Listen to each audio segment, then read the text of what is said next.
Alright, so I'm gonna be making these banana bunches, and they're actually very easy to do. I'm gonna make them with soap dough. So I have here some yellow soap dough, and the first thing I'm gonna do is that I'm gonna take a piece to roll it into the banana shape. I also have a banana with me so that I can look at it to give me a more slightly accurate shaping. And I'm just pretty much rolling it into a log, and when I'm happy with the length and thickness of the log, I am going to start bending it into the shape, the curved shape of a banana, and I'm going to start squeezing the tips of it like this. If you notice, the bananas also have defined sides that are flat.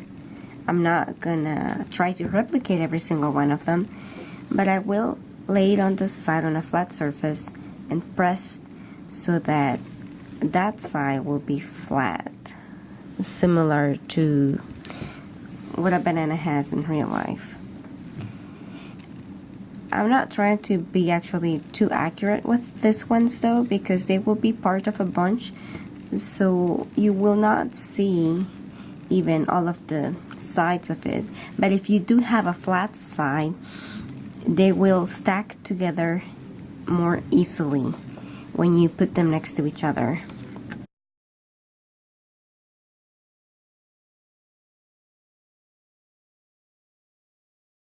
And I'm again pressing just the edges a little bit. And one of them needs to be longer so that they're more uniform a little bit. That's close enough. So now I'm gonna start doing the ends, pinching the ends to make them thinner. And one end I'm gonna make it slightly longer, because that will be where I put them all together, like that. And I'm gonna start pinching these two together, because the soap dough is still fairly flexible and moist. It easily sticks to itself. Now, if I had any issues, I learned recently from Billy actually, the Sorcery Soaps creator, that you can use a little bit of water to make it stick together. So, but only a little bit. And I've seen her apply it with a brush. Now, I think my third banana needs to be a little bit longer.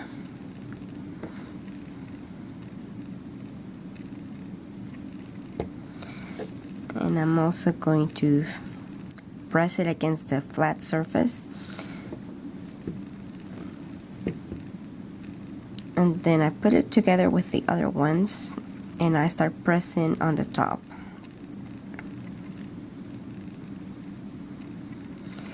Now, in real life, bananas may have 5 or 4 in a bunch.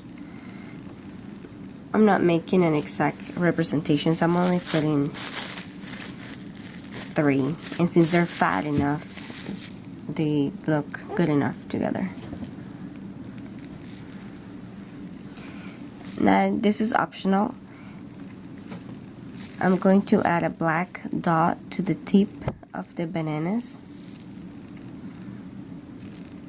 I find it adds a little bit more of realism, but even if you sew them without it, you know these are bananas. And the other ones that I had done some ripeness marks, black marks, but I've decided against them, so I'm only going to be doing the black tips.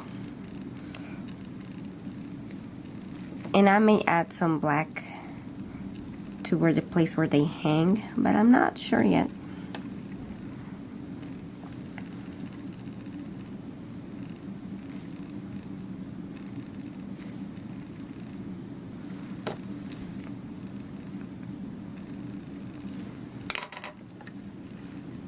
Another thing that you could do if you wanted, let's see, yeah, no, I'm not gonna do that.